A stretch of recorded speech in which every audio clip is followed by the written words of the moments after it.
नमस्कार, मेरा नाम है शुभांशु त्रिवेदी और आप देख रहे हैं आइजोम्स की खास पेशकश चुनावी रण। लोकसभा चुनाव 2024 की शुरुआत हो चुकी है। 2019 की अपेक्षा 2024 में मत प्रतिशत काफी कम देखा गया है। इसी विषय पर हमारे साथ चर्चा करने के लिए उपस्थित हैं मेरे सहयोगी अमन कुमार। अमन, स्वागत है आपका। Thank you Shubhanshu. अमन, प्रथम चरण की अपेक्षा द्वितीय चरण में मतदान काफी कम देखा गया है।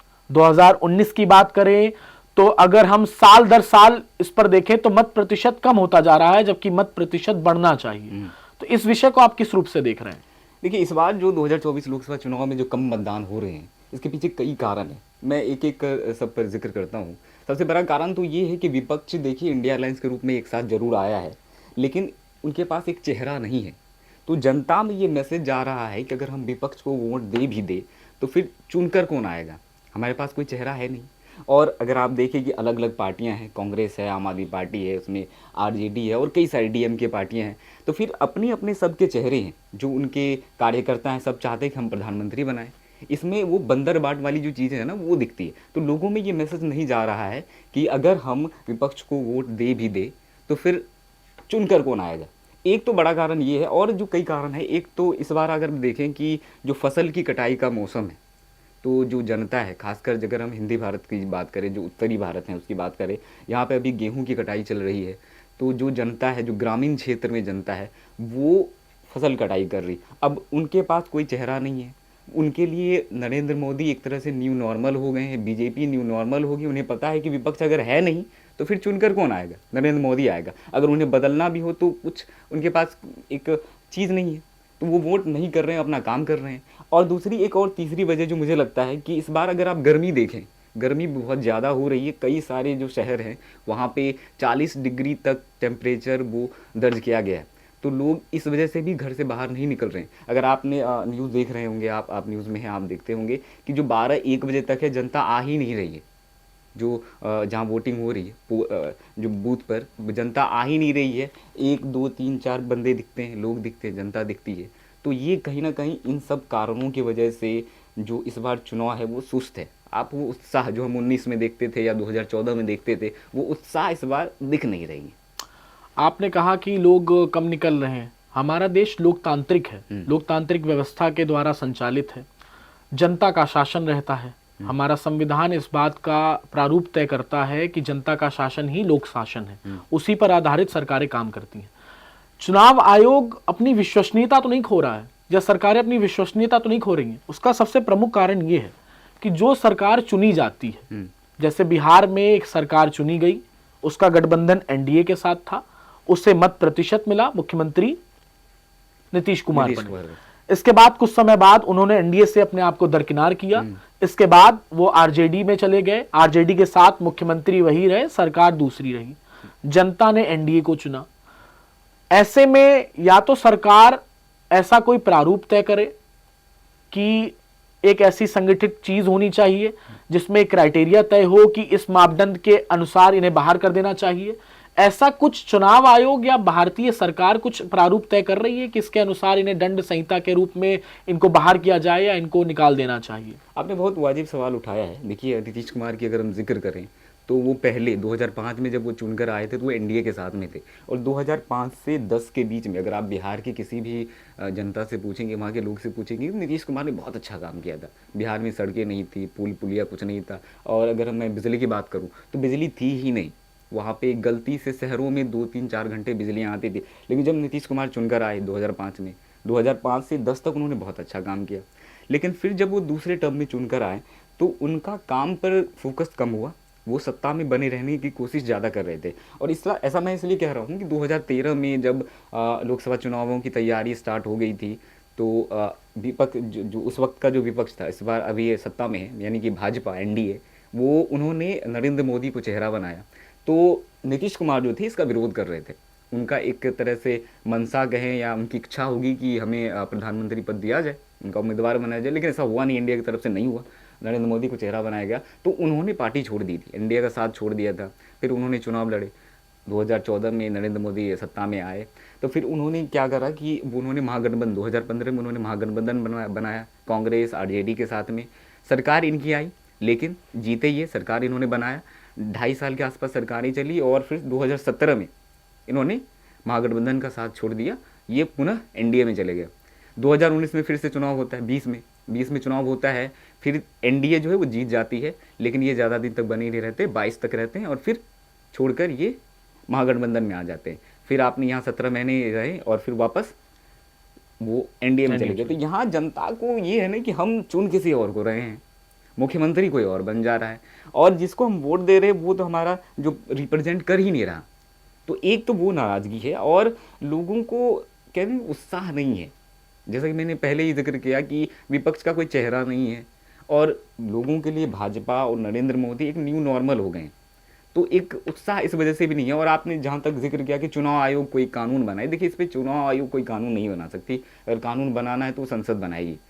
सर आपको याद होगा कि राजीव गांधी की जो सरकार थी, उन्होंने उस समय दल बदल को लेकर कानून बनाया था, काफ़ी विरोध भी हुआ था, उनके पार्टी वालों ने विरोध किया था, विपक्ष ने भी विरोध किया था, लेकिन वो कानून आया। और इसके पीछे वजह ये थी कि 400 सीट पहली बार 1984 में राजीव गांधी ने जीती थी और उनको डर था कि 400 एक बहुत बड़ा नंबर होता है, वो चाहते थे कि वो बने रहे, तो इसको लेकर वो कानून आया था। लेकिन बाद में ये हुआ कि देखिए हमारे देश में ये होता है कि नहीं, हर चीज़ में ना आदमी लूप होल ढूंढ लेता है। तो उसमें ये था कि 1/3 जो है वो अगर पार्टी के सारे मेंबर अगर चले जाएं तो फिर वो वैध होगा, ऐसे नहीं होगा। तो अब यहाँ पूरी की पूरी पार्टी ही चली जा रही। अगर नीतीश कुमार जा रहे हैं महागठबंधन में या वापस एनडीए में आ रहे हैं, तो ऐसा नहीं कि उसके कुछ एमएलए या एमपी आ रहे हैं, वो पूरी पार्टी ही चली जा रही है। तो इसमें क्या कर सकते हैं? तो चुनाव आयोग कुछ नहीं करेगी। अगर कुछ करना है, आपने बिल्कुल सही कहा कि जनता को एक विश्वास जो है उनका वो डगमगाया है कि हम चुन किसी और को रहे हैं और सत्ता में कोई और आ जा रहा है। तो शायद इसका ही बहुत बड़ा रूप है कि मत प्रतिशत कम हुआ है।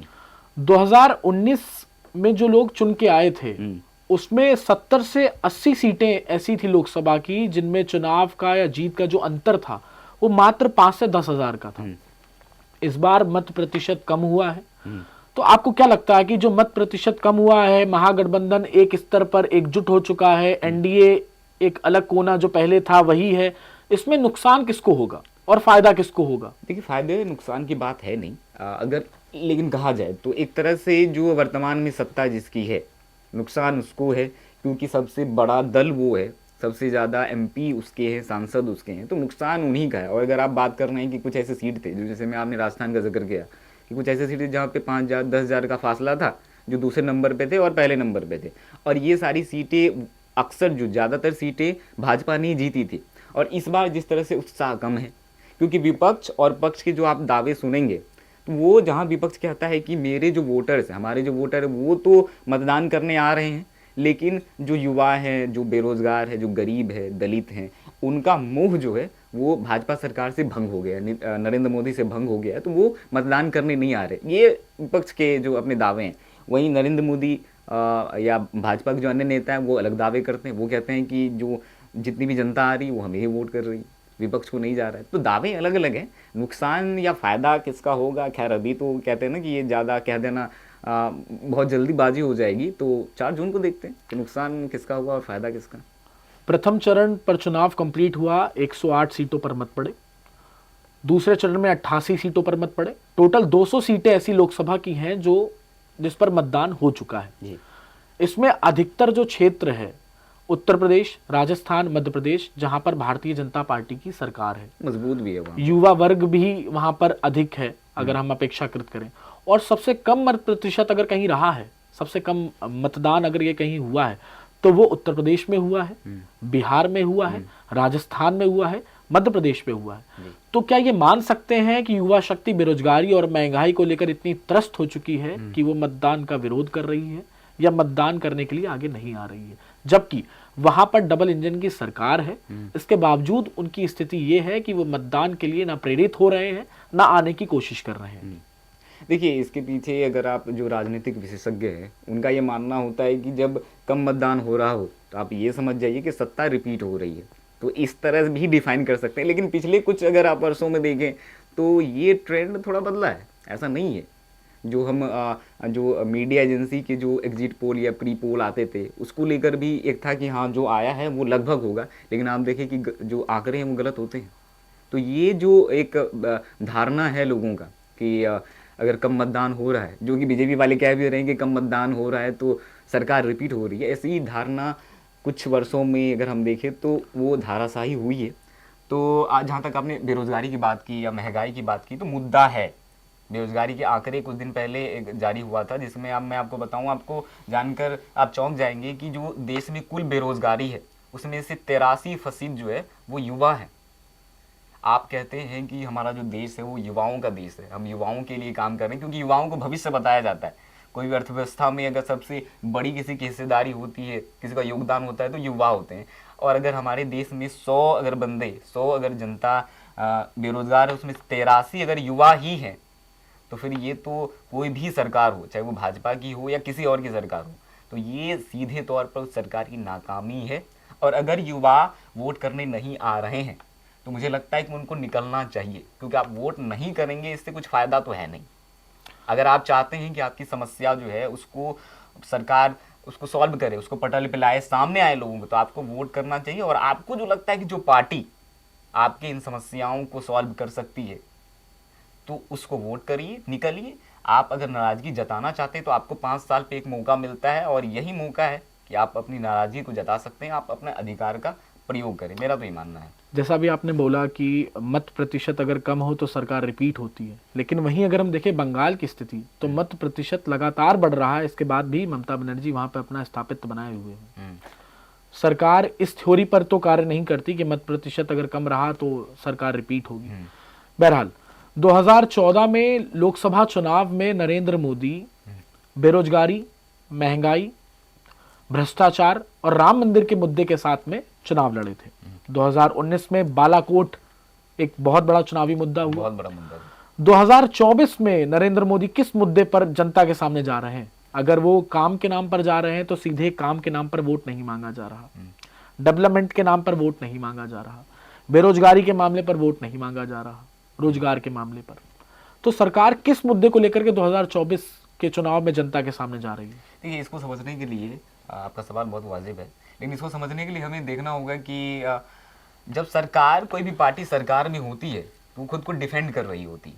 2014 में एनडीए सत्ता में नहीं थी, तो उन्होंने तमाम वादे किए कि हम 2 करोड़ रोजगार देंगे, हम जितने भी ब्लैक मनी है हम उनको वापस लाएंगे, हम अर्थव्यवस्था को लेकर ये करेंगे, हम वो करेंगे। तो वो सरकार में नहीं थे, वो दावे कर सकते थे, जो अभी कांग्रेस या इंडिया गठबंधन कर रही।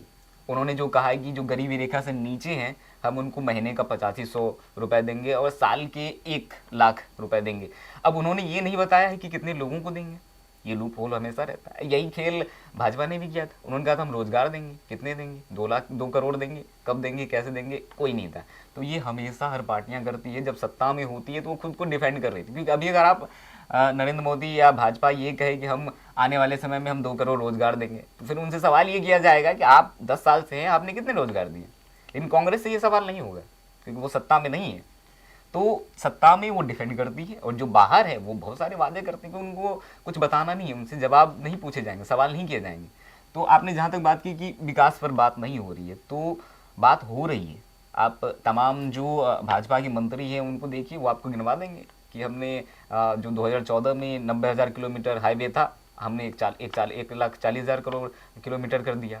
अगर आप पूछेंगे कि एम्स कितने थे, तो 7 थे, हमने 21-22 कर दिए। अब अगर पूछेंगे कि जो रेलवे है उसका जो विद्युतीकरण कितना था, तो 2014 में 18,000 किलोमीटर था, अभी लगभग सबका विद्युतीकरण हो गया है। वो कहेंगे हमने वंदे भारत लाया, हम बुलेट ट्रेन ला रहे हैं, हम राम मंदिर बना रहे हैं। और राम मंदिर से जो मैंने जिक्र किया, तो एक मुद्दा तो ये भी है कि उन्होंने जो वादे किए थे, आप जनसंघ के समय से अगर भाजपा देखें तो 2-3 जो हैं वादे रहे हैं, जो बड़े वादे हैं। एक तो वो धारा 370 हटाने की बात करते हैं, और एक वो करते हैं राम मंदिर हम बनाएंगे, यूसीसी, जिसमें उन्होंने धारा 370 2019 में उन्होंने ख़त्म कर दिया, राम मंदिर बन गया। अब उनका एक जो है मोटिव है यूसीसी को लेकर, यूनिफॉर्म सिविल कोड को लेकर, जिसको लेकर उन्होंने प्रयोग भी किया है। उत्तराखंड में जो पुष्कर सिंह धामी की सरकार है वो लेकर आई है, तो एक प्रयोग है। विकास, देखिए जो सर मैंने पहले ही कहा कि जब सत्ता में सरकारें रहती है तो वो डिफेंड करती है, तो क्या कहेगी। आपने बोला 370 हटाई गई, तो 370 हटाई नहीं गई है, उसमें अमेंडमेंट किया गया है, उसमें संशोधन किया गया है। इसी के विपरीत अगर हम देखें तो विपक्षियों का ये आरोप है, खासकर अखिलेश यादव ये बार बार अपने चुनावी भाषणों में या चुनावी सभाओं में बोलते रहते हैं कि राम मंदिर का जो मुद्दा था वो बीजेपी ने बनाया नहीं है। राम मंदिर बीजेपी ने नहीं बनाया, सुप्रीम कोर्ट के आदेश पर आदेश पारित हुआ, सुप्रीम कोर्ट ने अपना फैसला सुनाया, उस आधार पर भारतीय जनता पार्टी अपने आप को राम मंदिर का इकलौता पुरोधा मानती है कि राम मंदिर उनकी देन है। जबकि इसके विपरीत सुप्रीम कोर्ट ने इस पर मुहर लगाई थी कि राम मंदिर हिंदुओं की आस्था का केंद्र है, वो बनना चाहिए। तो ये दो चीजें जो आपने बोली 370 वाली, तो उसमें अमेंडमेंट हुआ था, संशोधन हुआ था, उसमें इन्होंने इनका बनाया हुआ प्रारूप था, एक बनाई हुई चीजें थी। आपने बात की डेवलपमेंट की कि डेवलपमेंट बहुत सारे हुए हैं। विपक्षियों का ये आरोप है, नितिन गडकरी साहब से क्वेश्चन भी पूछे गए थे कि आपने हाईवे तो बनाए, लेकिन हाईवे से लगी हुई रोड जस्ट बगल वाली जिस पर टोल नहीं है, उसकी स्थिति उससे भी बदतर है, बद से बदतर है। हाईवे आप जितना अच्छा कर लें, लेकिन जितना सामान्य वर्ग का आदमी, जितना निम्न वर्ग का आदमी उस रोड पर चलता है, शायद हाईवे पर नहीं चलता, तो उसकी स्थिति बद से बदतर है। यहीं उत्तर प्रदेश के कई ऐसे हाईवे टच होकर के निकलते हैं जहां पर उसकी सर्विस लेन की जो रोड्स है इतनी खराब है जिनका कोई ब्यौरा नहीं, लेकिन सरकारें अपनी इस बात पर थपथपाती हैं कि हाईवे इतने किलोमीटर्स बन रहे हैं, रोड इतने किलोमीटर्स बन रही है। इस विषय में क्या बोलेंगे? देखिए, मैं एक एक जिक्र करता हूँ। आपने सबसे पहले बात की कि राम मंदिर सुप्रीम कोर्ट ने बनाया, तो इन पर जो मेरा ये दलील नहीं है, जो विपक्षी पार्टियां हैं जो सरकार सत्ता में हैं, उनकी दलील ये रहती है कि अगर राम मंदिर बिल्कुल सुप्रीम कोर्ट के जो निर्णय पर बना, उन्होंने आदेश दिया, लेकिन फिर यही विपक्षी पार्टियां क्यों कहती हुई मिलती है कि जो राम भगवान का जो वहाँ प्राण प्रतिष्ठा हुआ वो भाजपा का कार्यक्रम था। जब भगवान राम की तरफ से आपको निमंत्रण मिला तो आपने उसको ठुकरा दिया और सार्वजनिक रूप से ठुकराया। अगर आपको नहीं आना था आप नहीं आते, लेकिन आपने उसको सार्वजनिक रूप से ठुकराया।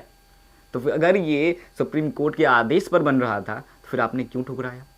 और दूसरा बात जो वो कहते हैं कि फिर वो ये भी कहते हैं कि जब सुप्रीम कोर्ट में राम मंदिर को लेकर बहस चल रही थी तो आप ही के नेता जो थे, आप ही के जो लोग थे आपके पार्टी के, वो आपके राम मंदिर के विपक्ष में खड़े थे, राम मंदिर के विपक्ष में दलीलें दे रहे थे। ये कहने सुनने की बातें हैं कि सुप्रीम कोर्ट ने बनाया या किसने बनाया, लेकिन देश की जनता को पता है। देश की जनता तो यही मानती है ना कि भाजपा की सरकार आई इसलिए राम मंदिर बन गया। और जहाँ तक आपने डेवलपमेंट की बात की, तो आप इस बात को मानेंगे और देश की जनता भी ये मानती है कि पिछले 10 वर्षों में रोड इंफ्रास्ट्रक्चर को लेकर बहुत काम हुआ है। और अगर आप पिछले साल के बजट को देखें तो 11 लाख करोड़ का बजट है टोटल इंफ्रास्ट्रक्चर पे, और सबसे ज़्यादा रोजगार भी जो है विनिर्माण क्षेत्र ही देता है। तो कुल मिलाकर बात यही है कि आप सत्ता में जब होते हैं आप डिफेंड करते हैं, और आप सत्ता जब बाहर होते हैं तो आप अटैक करते हैं। तो अभी विपक्ष जो है इंडिया गठबंधन वो अटैक कर रहा है और मोदी जी डिफेंड कर रहे हैं। आपने राम मंदिर का जिक्र किया, राम मंदिर के ही विरोधा मेरठ के एक प्रत्याशी हैं जिनको भगवान राम के रूप में देखा जाता है, अरुण गोविल जी। अभी तक भारतीय जनता पार्टी इस बात को बड़ा आश्वस्त थी इस चीज को लेकर के कि मेरठ की सीट वो काफी अंतर से जीतने जा रही है, लेकिन मेरठ ग्रामीण के कुछ ऐसे वर्ग हैं जिन्होंने मतदान का विरोध किया, मत से अपने आप को आउट किया। ये वही क्षेत्र है जहां से भारतीय जनता पार्टी का वोट प्रतिशत लगातार बढ़ा है। किसान बाहुल्य क्षेत्र है, ग्रामीण क्षेत्र है, वहां पर किसानों का इस प्रकार से विरोध करना भारतीय जनता पार्टी को इस क्षेत्र पर कितना नुकसान पहुंचा सकता है? नुकसान देखिए, आप देखिए कि जो किसानों का आंदोलन हुआ था उसमें किसानों की कई सारे दावे थे कि 770 किसान मर गए जब 3 कानून केंद्र सरकार लेकर आई थी। तो नुकसान है, नुकसान ऐसा नहीं है लोग, और 10 साल की जो एंटी इनकम्बेंसी है वो भी है। सरकार से किसान नाराज हैं 3 कृषि कानून को लेकर, और जो उन्होंने कहा था 2014 में, फिर उन्होंने 2019 में भी इस बात को रिपीट किया कि हम किसानों की जो आय है वो दोगुनी कर देंगे। हम सब इस बात से वाकिफ़ हैं कि देश में अगर किसी वर्ग का सबसे खराब स्थिति है तो वो देश के किसान हैं। तमाम सरकारें, सिर्फ भाजपा की बात नहीं है, उससे पहले भी जो सरकारें रही हैं वो भी यही बात करते हैं कि हम गरीबी हटा देंगे, हम किसानों की आय दोगुनी कर देंगे, हम किसानों के हालात अच्छे कर देंगे, पर हालात अच्छे नहीं होते हैं। जो एक वक्त था जब गाँव की जो 70% आबादी किसानी करती थी, आज वो छोड़ रही है, इसलिए क्योंकि वहाँ कमाई नहीं है। आपका पेट भर जाएगा ये पर्याप्त नहीं है, लोगों को घर भी चाहिए, एक अच्छा रहन सहन भी चाहिए, वो किसानी करके नहीं मिल रहा है, लोग मजदूरी कर रहे हैं। लोग बाहर आ रहे हैं। खासकर अगर बिहार उत्तर प्रदेश की आप बात करें तो वहाँ की जो खासकर जो पुरुष आबादी है 50 से 60% पुरुष आबादी वो जो उसका जो मातृभूमि है उससे बाहर रहते हैं, वो दिल्ली में रहते हैं। और इसका सबसे जो अच्छा वाकया एग्जाम्पल मैं कहूँ तो वो कोविड के दौरान आपने देखा था कि किस तरह से लोग कई कई हज़ार किलोमीटर तक पैदल जा रहे थे। वो कौन लोग थे? वो वही लोग थे जिन्होंने अपना घर छोड़कर, जो पहले किसानी करते थे या खेतों में काम करते थे, उसको छोड़कर वो दूसरे जगह पर रोजगार या काम कर रहे थे ताकि उनका परिवार अच्छे से चल पाए। तो किसानों को लेकर वादे हर सरकार करती है, लेकिन जब करने का वक्त आता है तो कोई कुछ नहीं करता। बात क्लियर सी है। पिछले 11 महीनों से मणिपुर जल रहा है। मणिपुर में हिंसात्मक घटनाएं हो रही हैं। अभी पिछले 2 चरणों में 1-1 सीटों पर मतदान हुआ मणिपुर की। दोनों में ईवीएम जलाई गई। लोगों ने मतदान का विरोध किया। वहां की जनता का यहां तक आरोप है कि चुनाव कराने की अभी इतनी जरूरत नहीं थी, कुछ दिन टल सकता था। मणिपुर की हिंसा को शांत कराना, वहां के लोगों को आश्वस्त करना ज्यादा जरूरी था एज कंपेयर टू चुनाव कराना। हो सकता था चुनाव कुछ दिन टल सके। मोदी जी हर जगह भाषण देने, रैली में जा रहे हैं, लेकिन मणिपुर से बचते दिख रहे हैं। क्या कारण है? और मणिपुर में लगातार हो रही हिंसात्मक घटनाएं उत्तर पूर्वी क्षेत्र पर कितना इम्पैक्ट डालेंगी? देखिए, एक तो उत्तर जो नॉर्थ ईस्ट के एरियाज़ हैं, आप उस बार अगर देखें आप आकर तो सबसे ज़्यादा मतदान वहीं हो रहे हैं। जो दूसरे फेज़ में सबसे ज़्यादा त्रिपुरा और एक और उत्तर पूर्व के राज्य हैं जहाँ हुए हैं, तो मतदान वहाँ ज़्यादा हो रहे हैं। अब ये सरकार के पक्ष में हो रहा है या विपक्ष में, वो 4 जून को पता चलेगा। और जहाँ तक आपने कहा कि मोदी जी हर जगह जा रहे हैं, मणिपुर नहीं जा रहे हैं। विपक्ष भी जब ये घटना हुई थी तो वो आरोप लगा रहे थे कि जब राजस्थान में कोई घटना होती है या पश्चिम बंगाल में कोई घटना होती है तो मोदी जी वहाँ बोलते हैं, लेकिन मणिपुर में इतनी बड़ी घटना हो गई है, मोदी जी नहीं बोल रहे हैं। और इसको लेकर उन्होंने जो है संसद में वो प्रस्ताव भी लाया था कि मोदी जी कुछ बोल दें, लेकिन कुछ हुआ नहीं। मोदी जी ने 1.5-2 घंटे बोला, लेकिन मणिपुर पे उन्होंने 5 मिनट जिक्र किया। तो मणिपुर पे जिक्र करके ना ही नरेंद्र मोदी का फायदा है और ना ही भाजपा, क्योंकि वहाँ जिक्र करेंगे और फिर जो विपक्ष है वो हावी होगा।